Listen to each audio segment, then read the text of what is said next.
तो मैं चंद्र ग्वाल, स्वागत है आपका आपके अपने YouTube चैनल लर्निंग इंडिया। तो दोस्तों आज 23 मार्च 2021 हो चुका है और आज का दिन हमारे लिए काफ़ी खास है क्योंकि आज हमारे भारत के सबसे बड़े क्रांतिकारी जिनका नाम दोस्तों आपको स्क्रीन पे दिख रहा है, शहीद ए आजम भगत सिंह, राजगुरु और सुखदेव के 90वें शहादत दिवस पर उनकी बहादुरी को सलाम करने के साथ दोस्तों इनकी कुछ मैं पॉइंट्स आपको इनकी कुछ रोचक तिथियां मैं आपको बताऊंगा कि 23 मार्च 1931 को इनके साथ क्या क्या घटनाएं हुई थी और साथ में जो हमारे शहीद ए आजम भगत सिंह जी ने जो इतना बड़ा कदम उठाया था मात्र 23 साल की उम्र में, इसका रीजन क्या क्या था दोस्तों आज मैं आपको इसी चित्र के लेखन के अनुसार सारी जानकारियां दूंगा। और दोस्तों अगर आप आज शहीद दिवस को मानते हैं या हमारे सबसे बड़े क्रांतिकारी नेता भगत सिंह और राजगुरु और सुखदेव को अगर आप लोग दिल से मानते हैं तो दोस्तों जल्दी से चैनल को सब्सक्राइब कीजिएगा और वीडियो अगर आपको पसंद आए तो वीडियो को लाइक करना बिल्कुल भी ना भूलिएगा। तो देखते हैं दोस्तों आज का मेन पॉइंट। सबसे पहले हम बात करते हैं शहीद ए आजम भगत सिंह की। तो भगत सिंह जी का जो जन्म हुआ था दोस्तों यह हुआ था 28 सितंबर 1907 में। ध्यान दीजिएगा 28 सितंबर 1907 में इनका जन्म हुआ था दोस्तों। और सबसे पहला पॉइंट ध्यान दीजिएगा, काफ़ी महत्वपूर्ण पॉइंट है। भगत सिंह के जब जन्म हुआ था दोस्तों वह कहाँ हुआ था? लायलपुर में, जिले के बंगा गांव में दोस्तों। और अब वह कहाँ है? वह है दोस्तों आपका पाकिस्तान में।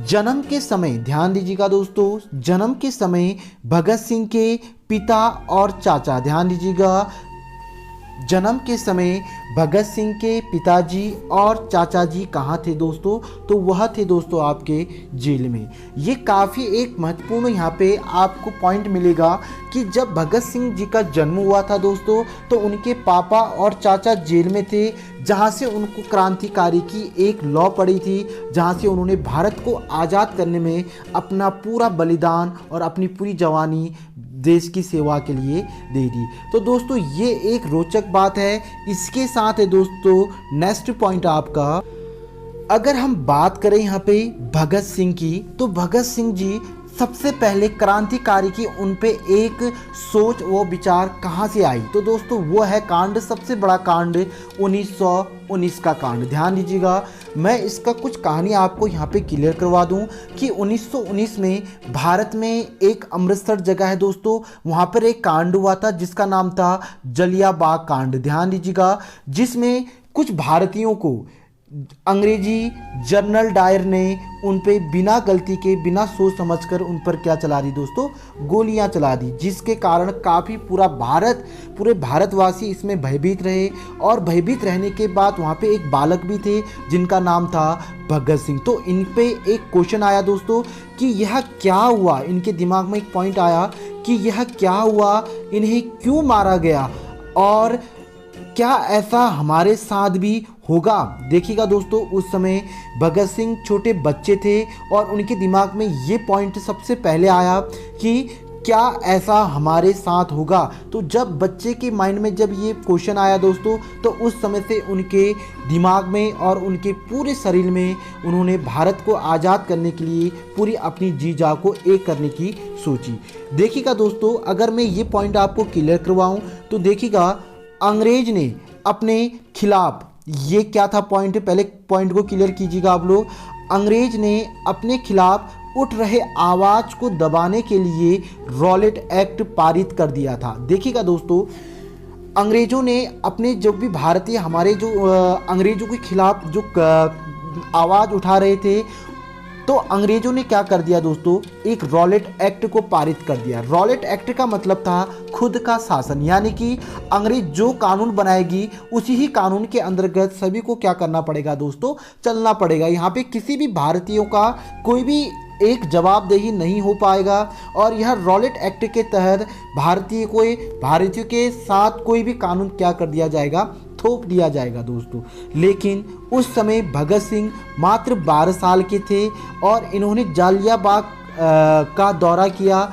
जो खून से लथपथ जालिया बाग के जो मंजर उन्होंने देखा तो वह काफ़ी छपिट पड़े और साथ में उनको दिमाग में और उनके दिमाग में और साथ में उनके पूरे तन मन में ये बात उठी कि हमारे साथ या अन्य भारतीयों के साथ क्या इस टाइप की कार्रवाई होती रहेगी या फिर ये ऐसा चलता रहेगा। और यहीं से भगत सिंह को एक अंदर से एक आवाज़ आई दोस्तों और उस समय से वह भारत में या भारत देश के लिए जी जान लगा के अपने क्रांतिकारी होने का पूरा उन्होंने क्या किया दोस्तों, सबूत दिया। और साथ में 1919 का इनका सबसे बड़ा घटना भी माना जाता है।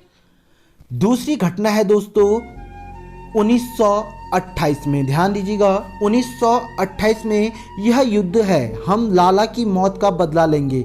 देखिएगा दोस्तों जब यहाँ पे साइमन कमीशन आया 1928 में, ध्यान दीजिएगा यह भी काफ़ी महत्वपूर्ण पॉइंट है। 1928 में जब भारत में साइमन कमीशन आया तो इसमें हमारे सबसे बड़े क्रांतिकारी लाला लाजपत राय ने इसका विरोध किया, जिसके कारण अंग्रेजों ने उन पे क्या लगा दी दोस्तों, लाठियां चार्ज लगा दिया, यानी कि लाठी चार्ज कर दिया।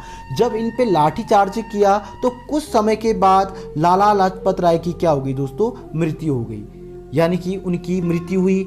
और जैसे ही उनकी मृत्यु हुई तो यहाँ पे सबसे ज़्यादा झकझोर जो कर दिया था दोस्तों, वह किसको कर दिया था, तो वह थे दोस्तों भगत सिंह। यानी कि भगत सिंह ने इनका पूरा ब्यौरा लेने के लिए अपनी पूरी जीजा एक कर दी, जैसे कि यहाँ पे आप लोग देख रहे हैं दोस्तों। और इसी पॉइंट के साथ मैं आपको बताऊंगा कि उनका शब्द क्या था। देखिएगा लाला लाजपत राय की मौत के बाद भगत सिंह ने शिवराम, राजगुरु, सुखदेव थापर और चंद्रशेखर आजाद सहित अन्य क्रांतिकारियों की मदद से उनकी मौत का बदला लेने का कसम खाया। तो दोस्तों जब लाला लाजपत राय की मौत हो गई थी तो उसके बाद हमारे भारत के सबसे बड़े क्रांतिकारी भगत सिंह, राजगुरु और सुखदेव जी ने और साथ में चंद्रशेखर आजाद जी ने इन पर यह कह सकते हैं कि एक इन्होंने ठान लिया था कि लाला लाजपत राय की जो मृत्यु हुई है इसके हम संपूर्ण रूप से उनका बदला लेंगे और साथ में हम पूरे भारत को, एक संपूर्ण भारत को आज़ादी करने की पूरी उन्होंने क्या कर दी थी दोस्तों, ताकत को झकझोर कर दी थी। उसके बाद था दोस्तों मेन पॉइंट जो हमारे लिए काफ़ी महत्वपूर्ण रहता है। अब देखिएगा दोस्तों जब लाला लाजपत राय की मृत्यु हो गई तो यहाँ पे भगत सिंह जी ने एक योजना बनाई जिसमें जेम्स ए स्कॉट को मारने की क्या बनाई इन्होंने दोस्तों, एक योजना पूरी रूप से बना दी थी। और यह घटना थी 1928 की। ध्यान दीजिएगा 1928 की यह घटना थी जिसमें जेम्स ए स्कॉट को मारने की इन्होंने पूरी रूप से क्या बना दी थी दोस्तों, प्लान बना दिया था। और इन्होंने इनको गोली मारकर इनकी क्या कर दी, हत्या कर दी। लेकिन जब बाद में पता चला कि इन्होंने गलत व्यक्ति की हत्या की है तो ये काफ़ी निराशजनक रहे। और निराशजनक रहने के बाद दोस्तों इन्होंने अपनी इसमें फैसला लिया कि अगर बाहर को सुनना है, ध्यान दीजिएगा इन्होंने काफ़ी एक महत्वपूर्ण बात की, अगर बाहरों को सुनाना है तो आवाज़ दमदार करनी होगी। यानी कि अगर आपको बाहर वालों को अगर अपनी बात सुनानी है या हमारी भारतीयों को अगर वो बात के अकॉर्डिंग रखना है तो अपनी आवाज़ को बुलंद करनी होगी, जिसके साथ अंग्रेज जो है दोस्तों वो पूरी रूप से क्या हो जाएंगे, झुक जाएंगे। और हुआ भी कुछ ऐसे ही। ध्यान दीजिएगा क्रांतिकारियों ने superintendent of police James Scott को मारने की योजना जो बनाई थी दोस्तों, जिसमें लाला लाजपत राय पर लाठी चार्ज का आदेश दिया था, लेकिन यह प्लान क्या हो गया था दोस्तों, फेल हो गया था। ये फेल कैसे हुआ, इसकी भी कुछ महत्वपूर्ण पॉइंट है जो मैं आपको इसके अकॉर्डिंग क्लियर करवा। अब आती है दोस्तों दूसरी घटना 17 दिसंबर 1928 की शाम का। ध्यान दीजिएगा मारना था स्कॉट को, ध्यान दीजिएगा स्कॉट को, जिसने लाला लाजपत राय को लाठी चार्ज के आदेश दिए थे, जिसके कारण उनकी क्या हुई थी दोस्तों, मृत्यु हुई थी। ये पॉइंट आप लोग क्लियर कीजिएगा, जिसके कारण उनकी मृत्यु हुई थी। लेकिन यहाँ पे 17 दिसंबर 1928 में शाम 28 की जो शाम की बात है दोस्तों, इसमें क्या हुआ था देखिएगा। इन्होंने क्या किया था, एक गलत यानी कि जो गलत पुलिस जो सही पुलिस ऑफिसर था उस पर इन्होंने क्या कर दी थी दोस्तों, गोली कार्रवाई कर दी थी, जिसके कारण भगत सिंह को काफ़ी दुख हुआ। उन्होंने कहा कि जिसको हमने मारना था उसको नहीं मारा और हमने क्या कर दिया, गलत व्यक्ति पर गोली चला दी, और जिसके कारण यह फंस भी गए थे दोस्तों। अब देखिएगा हुआ क्या था, पॉइंट ध्यान दीजिएगा। 17 दिसंबर 1928 की शाम को भगत सिंह और राजगुरु ने assistant superintendent of police John P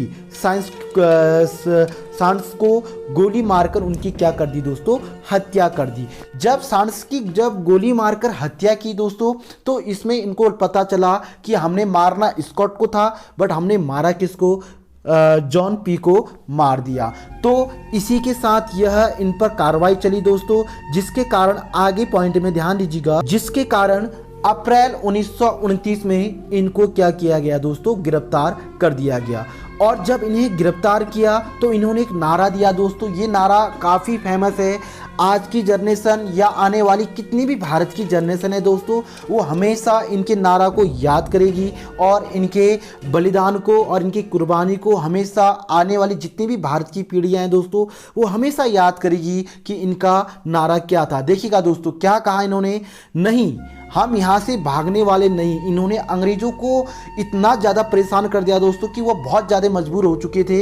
इन्होंने कहा हम यहाँ से भागने वाले नहीं, इंकलाब जिंदाबाद, इंकलाब जिंदाबाद, इंकलाब जिंदाबाद। तो ये नारा इनका काफ़ी महत्वपूर्ण रहा दोस्तों, और अभी भी इस नारे का सबसे ज़्यादा उल्लेख किया जाता है कि इंकलाब जिंदाबाद, इंकलाब जिंदाबाद। तो देखिएगा दोस्तों हुआ क्या था, भारत में असहयोग आंदोलन, ध्यान दीजिएगा, भारत में असहयोग आंदोलन मजबूत हो रहा था। इसी समय भगत सिंह और उनके साथी बुटकेश्वर दत्त ने दिल्ली में केंद्रीय असेंबली के अंदर 2 बम फेंके और अपनी गिरफ्तारियां कर दी। तो दोस्तों ये कुछ एक सोची समझी साजिश थी, लेकिन ये काफ़ी बाद में फेल रहा, जिसके कारण इन्हें अपने बलिदान को, अपनी कुर्बानी को देनी पड़ी दोस्तों। यानी कि महात्मा गांधी द्वारा जो चलाया गया था 1922-23 में असहयोग आंदोलन, तो उस समय भगत सिंह के साथ बुटकेश्वर जो दत्त उनके मित्र थे दोस्तों, इन्होंने दिल्ली के केंद्रीय असेंबली में क्या कर दिया दोस्तों, 2 बम को फेंक दिया। और जब यह बम फेंका और इनको क्या कर दिया गया, यहाँ पे गिरफ्तारी कर दिया गया। अब बात थी दोस्तों अक्टूबर 1929 में। देखिएगा दोस्तों हमारे भगत सिंह, राजगुरु और सुखदेव ने जो बहुत बड़ी कुर्बानी दी दोस्तों, इसका रीजन भी यही था 1929 की। अब ये 1929 में हुआ क्या था, देखिएगा जेल में भगत सिंह अपने साथी कैदी जतीन दास के साथ भूख हड़ताल में क्या हो गए दोस्तों, शामिल हो गए। और जब यह भूख हड़ताल में शामिल हुए तो इसका रीजन देखिएगा, भूख हड़ताल के कारण सितंबर 1929 में दास की मौत हो गई। यानी कि भूखे रहने के कारण 1929 में उनके परम मित्र जतीन दास की क्या हो गई दोस्तों, मृत्यु हो गई।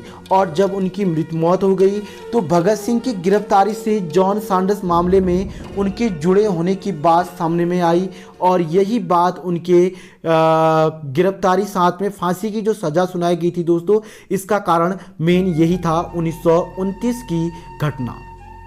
अब होता क्या है दोस्तों, देखिएगा अदालत का फैसला आया, और अदालत के फैसला में हालांकि सुखदेव भगत सिंह को अलग अलग मामलों में गिरफ्तारी की गई थी, लेकिन पुलिस ने भगत सिंह, सुखदेव और राजगुरु को सांस की हत्या का आरोपी बनाया और अदालत ने उन्हें मौत की सज़ा सुना दी। और यही मौत की सज़ा दोस्तों, ये काफ़ी झकझोर, एक काफ़ी, मैं आपको बता नहीं सकता दोस्तों, ये काफ़ी एक ऐसा समय था जहाँ पे पूरे भारतीय और पूरे भारत के जितने भी जनता थी दोस्तों, उस समय काफ़ी निराश थी और काफ़ी के दिल झोंक रहे थे कि आखिरकार ये ऐसा क्या हो गया।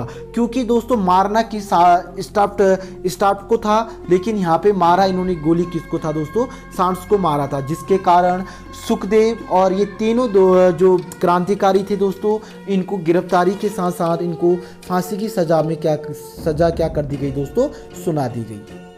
अब थी दोस्तों बात सबसे महत्वपूर्ण मार्च 1931, यानी कि ये रात थी दोस्तों 22 मार्च 1931 की, जो मैं अभी आपको यहाँ पे बताने जा रहा हूँ। देखिएगा दोस्तों, क्रांतिकारी यानी कि क्रांति मानव जाति का जन्मजात अधिकार है।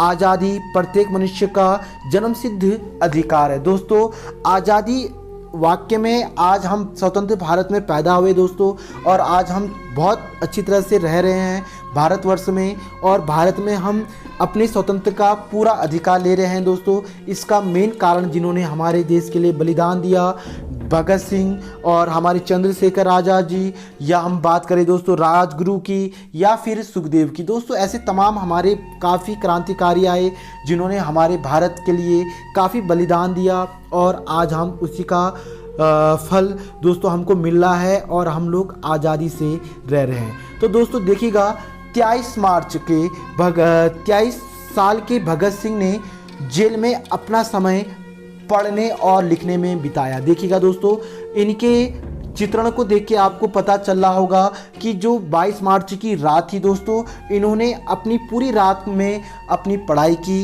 साथ में इन्होंने काफ़ी पुस्तक पढ़े, और पुस्तक पढ़ने के बाद इनकी सबसे बड़ी खासियत और सबसे बड़ी बात यह थी कि इनको जब फांसी की सज़ा दी जा रही थी तो इनके चेहरे में बिल्कुल भी मायूसी नहीं देखी गई, क्योंकि यह काफ़ी खुश थे, और इनकी सबसे बड़ी बात यह थी कि यह अपने देश के लिए क्या हो रही थी दोस्तों, शहीद हो रहे थे। तो ये एक बहुत बड़ी घटना थी। इस घटना का उल्लेख दोस्तों हमारे काफ़ी हिस्ट्री में किया गया है। उसके बाद देखिएगा दोस्तों,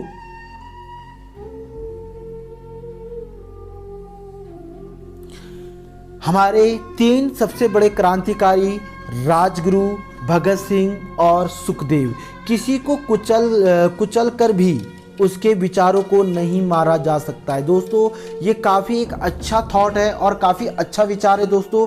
ये हमारे सबसे बड़े क्रांतिकारियों का विचार था, किसी को कुचल कर भी उसके विचारों को नहीं मारा जा सकता है। तो दोस्तों यह इनका अंतिम वचन था, और इसी वचन के साथ 23 मार्च 1931 को भगत सिंह 23 साल, राजगुरु 22 साल और सुखदेव 23 साल को 24 मार्च को इनको फांसी दी जानी थी, लेकिन उन्हें एक दिन पहले, ध्यान दीजिएगा दोस्तों ये काफ़ी महत्वपूर्ण पॉइंट है, इन्हें एक दिन पहले 23 मार्च को शाम 7:30 यानी कि 7:30 बजे लाहौर की जेल में फांसी दे दी गई। तो दोस्तों ये थी आज की सबसे रोचक बातें जो मैंने आज आपको हमारे सबसे बड़े क्रांतिकारियों की कुछ यहाँ पे पॉइंट मैंने आपको बताए। कुछ जो बातें थी दोस्तों महत्वपूर्ण, शायद ही किसी बच्चे को दोस्तों पता ना हो, तो मैंने इनके सामने में ये सारे महत्वपूर्ण बातें रखी